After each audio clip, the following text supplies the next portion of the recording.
बताए के मरले बाई ऐसे मुअली के मार कौन उन्नतिया हते यार बोला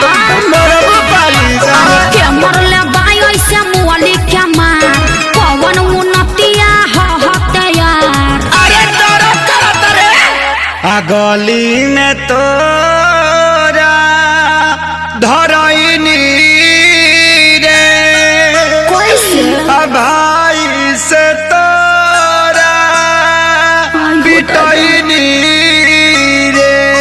अरे का करे आइल रह हड्डी मसली सब देला से दूर अरे मरले सारे कसम से भरा अरे मरले सारे कसम से भरा अरे मरले सारे कसम से भरा। अरे कहाँ कहाँ मरल अरे कहाँ बताइए बराबर ले बासा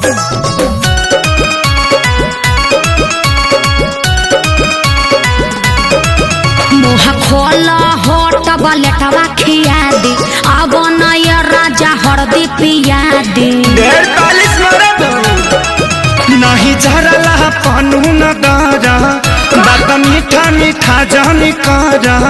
ओहो ऐसा कहे सोचता रह तनिको न कैला हस विचार कुर्ता पायट कुल्ही देला सफार लहै हरदी गुड़ पीला तका कर मिले हम आईनी रे प्यार में आ गलती भारी कईनी रे। चुप रहो सब ठीक हो जाई। पूछा करू अब तू हर दिला गुड़ अरे मरले सारे कसम से भरा अरे मरले सारे कसम से भरा अरे मरले सारे कसम से भरा। अरे चुप रह चलो भोका माइस के सुई दिबा दी वो कौन सुई है? दुख हरनी सुई। अच्छा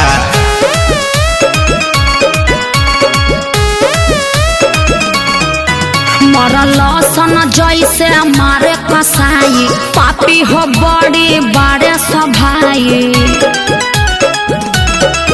जनता रे खेसारी सभन के सब खेला है बचन के माने के नहीं मोहब्बत में हार ठीक नहीं कोई सभाई हमार।